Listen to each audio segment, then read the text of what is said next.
നീ എന്നെ ഇവിടെ ഇരുന്ന് സിനിമ ജയിക്കാൻ സമ്മതിക്കത്തില്ലല്ലേ? ഏത് നേരം അവിടെ പോയി ഇന്റർവ്യൂ കൊടുക്കുന്ന സ്ഥിതി വരും. ജീവിതത്തിലെ ഇഡിയുമായിട്ടുള്ള ഇതിന്റെ ഒരു കണക്ഷൻ ഒത്തിരി ഇടി കയറി അങ്ങനല്ല, ഇത് സിനിമയുടെ ഇടിയാണല്ലോ. അതിനെ ഓർമ്മിപ്പിക്കാനാണ് ഈ കോട്ടൺ സ്യൂട്ട്.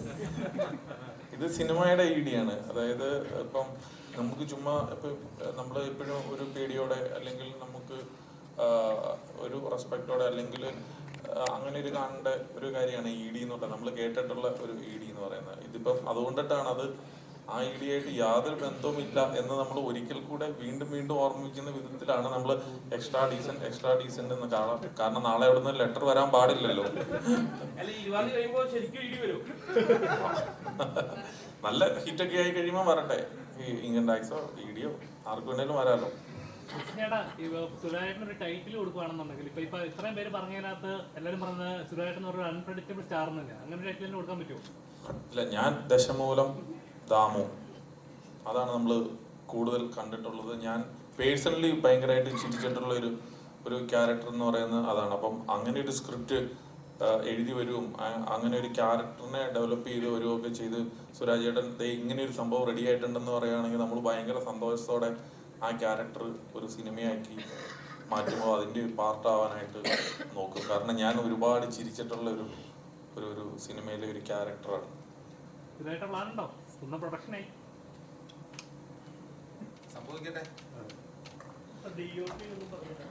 ഇതിന്റെ DOP ഇപ്പം പല്ലുവേദനയായിട്ടിരിക്കുകയാണ്. പല്ലോട്ടിയും അതുപോലെ തന്നെ കൽബും ഒക്കെ ചെയ്ത ഷാരോണിന്റെ 3ാമത്തെ സിനിമയാണ് ഷാരോൺ. അതെ അതെ അതെ അതെ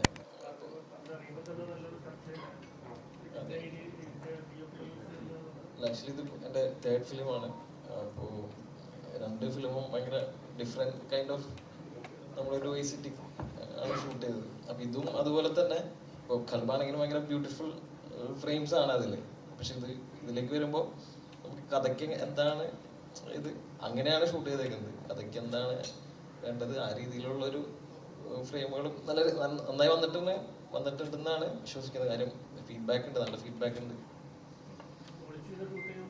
ഇല്ല, അത് ആക്ച്വലി അതങ്ങനെ പറഞ്ഞല്ല. നമ്മളിപ്പോൾ ഗിംബിൾ ആണ് ഓപ്പറേറ്ററിങ്, നമുക്ക് വേറെ സ്ഥലത്തായിരിക്കും ഓപ്പറേറ്റ് ചെയ്യുന്നത്. അപ്പോൾ ചിലപ്പോൾ ഞാൻ വല്ല റൂമിലൊക്കെ ആയിരിക്കും ഓപ്പറേറ്റ് ചെയ്യുന്നുണ്ടാവുക.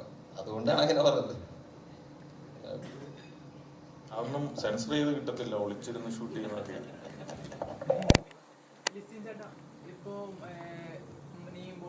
ഏറ്റവും കൂടുതൽ OTT വെയിറ്റ് ചെയ്യുന്ന ഫിലിമാണ് രാമചന്ദ്ര ബോസൻ.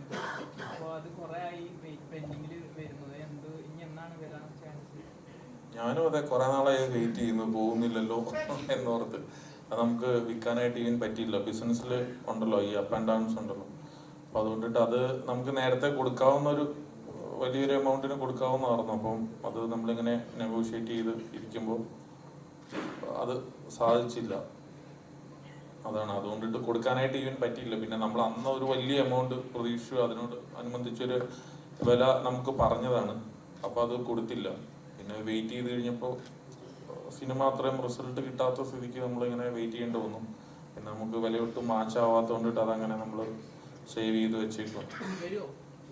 തീർച്ചയായിട്ടും ഇപ്പം സിനിമയായിട്ട് ബന്ധപ്പെട്ടത് ഇപ്പൊ കഴിഞ്ഞ ദിവസമൊക്കെ കുറെ ദിവസങ്ങളായിട്ട് സാന്ദ്ര തോമസിന് കുറെ ഇന്റർവ്യൂസ് വരുന്നു. സാന്ദ്ര തോമസ് അതിന് മറുപടി ഒരു ദിവസം പറഞ്ഞു. പക്ഷെ കഴിഞ്ഞ ദിവസം ജനകീയ കോടതിയിൽ സാന്ദ്ര തോമസ് പറഞ്ഞത് ലിസ്റ്റിന്റെ പേരുൾപ്പെടെ കാര്യങ്ങൾ വിവാദത്തിലേക്ക് വീണ്ടും വരുന്നു.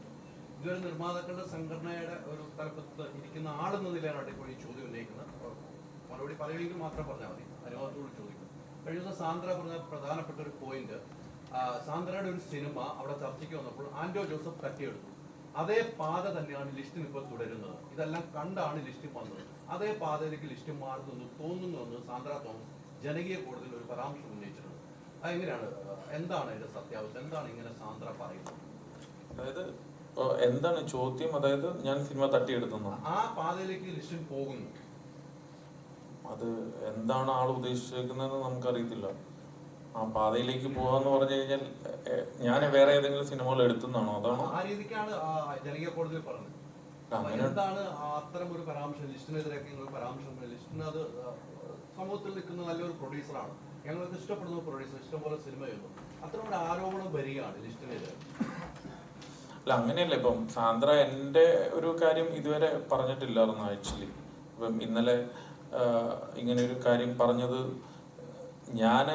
എനിക്കിപ്പോൾ ഒരു നുണ പറയാനായിട്ട് ഇപ്പം ഇതിന് പറ്റത്തില്ലല്ലോ. നമുക്കിപ്പോൾ അവിടെ ഒരു അസോസിയേഷനിലുണ്ടായ ഒരു വിഷയത്തെ എല്ലാവർക്കും ഇതിലെ സാന്ദ്ര ഈവൻ കേസ് കൊടുത്തപ്പോൾ അതിൻ്റെ അകത്ത് അന്ന് എക്സിക്യൂട്ടീവിലുണ്ടായിരുന്ന എല്ലാവരും പോയി ഇപ്പം ഈവൻ ജാമ്യം എടുക്കും, SIT പോയി അതിന് ആൻസറൊക്കെ ചെയ്യേണ്ടതായിട്ട് ഇപ്പോൾ വന്നു. അപ്പോൾ അതുകൊണ്ടിട്ട് എല്ലാവരും അതിന് എഗനിസ്റ്റ് ആയിട്ടാണ് പറഞ്ഞത്. ഇപ്പോൾ സാന്ദ്രനെ അതിൻ്റെ അകത്ത് ആരും സപ്പോർട്ട് ചെയ്തിട്ടില്ല. ഇതൊരു സംഘടനയാണ്, നമുക്ക് ഒരു വ്യക്തിക്ക് ചെയ്യാൻ പറ്റുന്ന ഒരു കാര്യമല്ലല്ലോ. അപ്പം എൻ്റെ ഇഷ്ട താല്പര്യങ്ങൾക്കനുസരിച്ച് അവിടെ ഒരു നിയമം പാസ്സാക്കാനോ അങ്ങനെ ഈവൻ പറ്റത്തില്ല. കാരണം ഇപ്പം ഞാൻ ഡിസ്ട്രിബ്യൂട്ടർ അസോസിയേഷൻ്റെ സംഘടനയുടെ പ്രസിഡൻ്റാണ്, പ്രൊഡ്യൂസർ അസോസിയേഷൻ്റെ ട്രഷററാണ്. അപ്പം എനിക്കിപ്പം എൻ്റെ ഒരു പടം അവിടെ ഒരു ബൈലോ ഉണ്ട് ഓരോ കാര്യങ്ങൾക്കും. ഇപ്പം താമസിച്ചാണ് നമ്മളൊരു സിനിമയുടെ ഡീറ്റെയിൽസ് കൊടുക്കുന്നതെങ്കിൽ 25,000 വരെ ഫൈൻ ചിലപ്പോൾ ഇവനടപ്പിക്കും. അപ്പം നമ്മളതൊരു സിസ്റ്റമാറ്റിക് ആയിട്ട് പോകാനായിട്ടാണ്. അപ്പം ഞാൻ എത്രയോ സിനിമകളിൽ നമ്മൾ ലേറ്റ് ആയിട്ടായിരിക്കും അതിൻ്റെ കാര്യങ്ങൾ കൊടുക്കുന്നത്. നമ്മൾ 20,000 രൂപയും 25,000 രൂപയൊക്കെ നമ്മൾ ഫൈൻ അടയ്ക്കാറുണ്ട്. എന്നാൽ ഞാൻ അവിടെ ഇരിക്കുന്ന ആളാണ്, അല്ലെങ്കിൽ ആൻഡോ ജോസഫ് അവിടെ ഇരിക്കുന്ന ആളാണ്, ഞങ്ങളുടെ പൈസ കട്ട് ചെയ്തേക്കാം. ഞാനൊരു എക്സാമ്പിൾ ആട്ടോ പറഞ്ഞത്. അപ്പോൾ ഇങ്ങനത്തെയുള്ള പല പല കാര്യങ്ങളുണ്ട്. അതൊന്നും ഞങ്ങളുടെ ഇഷ്ടത്തിനനുസരിച്ച് അവിടെ ചെയ്യാനായിട്ട് ഈവൻ പറ്റത്തില്ല. കാരണം 21 അംഗങ്ങളുണ്ട് എക്സിക്യൂട്ടീവിൽ മൊത്തത്തിൽ. അതിൻ്റെ അകത്തൊരു പ്രസിഡന്റ് ഉണ്ട്, സെക്രട്ടറി ഉണ്ട്, ട്രഷറർ ഉണ്ട്, 2 വൈസ് പ്രസിഡന്റുമാരുണ്ട്, 2 ജോയിന്റ് സെക്രട്ടറീസ് ഉണ്ട്. അപ്പോൾ അങ്ങനെ അടങ്ങുന്ന പിന്നെ എക്സിക്യൂട്ടീവ്സിൽ ഇഷ്ടംപോലെ പേരുണ്ട്. അപ്പം ഇങ്ങനെ അടങ്ങുന്ന ഒരു ടീമാണ് അത് ഈ 2 വർഷത്തെ ഒക്കെയാണ് ഈ ടീം വന്നിരിക്കുന്നത്. അപ്പോൾ അതുകൊണ്ടിട്ട് ഒരിക്കലും ഈ സാന്ദ്ര ആരോപിക്കുന്ന ഇപ്പൊ ഇങ്ങനെ കണ്ടിന്യൂസ് ആയിട്ട് ഇപ്പൊ ഈ ഉണ്ണികൃഷ്ണൻ സിനിമകൾ കിട്ടുന്ന ഇങ്ങനെ പല പല കാര്യങ്ങൾ ഇപ്പൊ ഇവൻ പറയുന്നുണ്ട്. ഇതിൽ എത്രത്തോളം ശരിയിലാണ് ഒരാൾ പറയുന്നത്, ഒരാൾ ഇങ്ങനെയെല്ലാം പറഞ്ഞേക്കാം, ആരും ഇതിന് മറുപടി കൊടുക്കുന്നില്ലല്ലോ. ഒരു ബാധിക്കുന്ന ഒരു കാര്യമായിട്ട് തോന്നിക്കഴിഞ്ഞു കഴിഞ്ഞാൽ അതിന് തീർച്ചയായിട്ടും റിപ്ലൈ ഇപ്പൊ ഇവനുണ്ടാവും. അടുത്ത 2 ചോദ്യങ്ങൾ നമുക്ക് എക്സ്ട്രാ ഡീസന്റ് പ്രസ് മീറ്റ് അവസാനിപ്പിക്കാം. ആശുക്ക, ശരിക്കും നമ്മുടെ ED എന്ന് പറഞ്ഞ സിനിമ ഇവിടെ നമ്മുടെ ED എന്ന് പറഞ്ഞ സിനിമ ശരിക്കും ഈ സിനിമ എഴുതാനുണ്ടായ ഒരു പ്രചോദനം, അല്ലെങ്കിൽ ആരെങ്കിലും ഏതെങ്കിലും വ്യക്തിനെയോ അങ്ങനെ എന്തെങ്കിലും കണ്ടിട്ടാണോ ഈ സിനിമയിലേക്ക് താങ്കൾ എത്തിയത്? ഇതങ്ങനെ ഒന്നും എത്തുന്ന പരിപാടിയല്ലല്ലോ. പിന്നെ ഒരു സമയത്തും ഓരോ തരം സിനിമകളാണ് ഇപ്പോൾ ഓടിക്കൊണ്ടിരിക്കുന്നത്. ഇപ്പോൾ സൂക്ഷ്മദർശിനി പോലെയുള്ള സിനിമകൾ അപ്പോൾ ട്രെൻഡിനനുസരിച്ചിട്ട് ചിന്തിക്കുക, അതിനനുസരിച്ചുള്ള സിനിമകൾ തയ്യാറാക്കാനുള്ള ശ്രമം നടത്തുക, അതിനനുസരിച്ചുള്ള കഥാപാത്രങ്ങളെ ചെയ്യാൻ കഴിയുന്ന നടന്മാർ, പ്രൊഡ്യൂസേഴ്സ് അവരെ എടുത്തെത്താനുള്ള ശ്രമം നടത്തുക. അതിൽ ഞങ്ങൾ വിജയിച്ചു എന്നുള്ളത് കൊണ്ടാണ് ഇത്രയും ആളുകൾക്ക് മുമ്പ് ഞങ്ങൾക്കിപ്പോൾ ഇരിക്കാൻ കഴിയുന്നത് എന്നാണ് വിശ്വാസം. അത്രയേ ഉള്ളൂ. അല്ലാതെ ഒരാളെ കണ്ടിട്ട് അയാളെ പോയി ബാക്കപ്പ് പേപ്പറും പെന്നെടുത്ത് പോയിട്ട് എഴുതിയെടുക്കുന്ന പരിപാടിയല്ല ഈ സ്ക്രിപ്റ്റ് റൈറ്റിംഗ് എന്ന് പറയുന്നത്. അത് നമുക്ക് സമയത്തിന് അനുയോജ്യമായിട്ട് സിനിമ ചെയ്യാൻ എന്താണോ ആവശ്യം ആ ത്രെഡിലേക്ക് നമ്മൾ എത്തുക എന്നുള്ളതാണ്. അതാണ് ED-യിലും സംഭവിച്ചിട്ടുള്ളത്.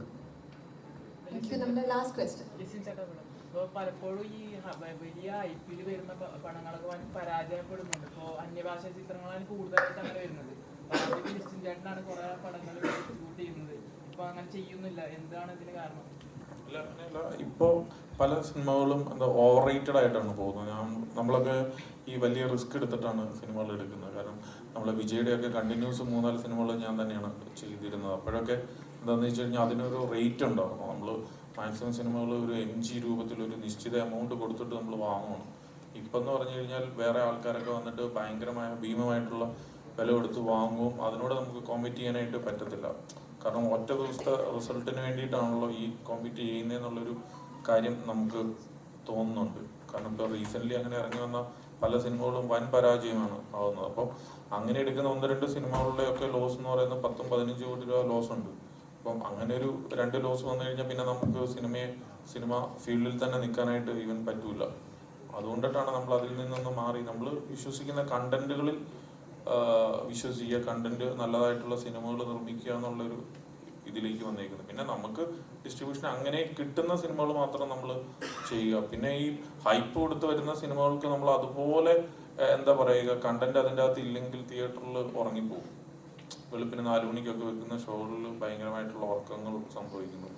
അപ്പോൾ അത് വെച്ചിട്ടുള്ള റിസൾട്ടാണ് പിന്നീട് വന്നുകൊണ്ടിട്ടിരിക്കുന്നത്. സോ ഇപ്പം നമ്മളിപ്പോൾ ഈ സിനിമയെ പറ്റി നമ്മളിപ്പോൾ ഇത്രയും ഭയങ്കരമായിട്ടൊക്കെ ഇവൻ പറയുന്നത്, ഞങ്ങൾക്കൊക്കെ പറ്റുന്ന രീതിയിൽ മാക്സിമം പറയുന്നു. ഈ സിനിമ ഇഷ്ടപ്പെട്ടില്ലെങ്കിൽ ഇതിൽ എന്താണ് ഓൺലൈനിൽ നടക്കാൻ പോകുന്നത് എന്നുള്ളത് നമുക്കൊരു പൂർണ്ണമായ ബോധ്യമുള്ളവരാണ്. കാരണം നമ്മൾ ഈ ഫീൽഡിൽ തന്നെയാണല്ലോ നിൽക്കുന്നത്.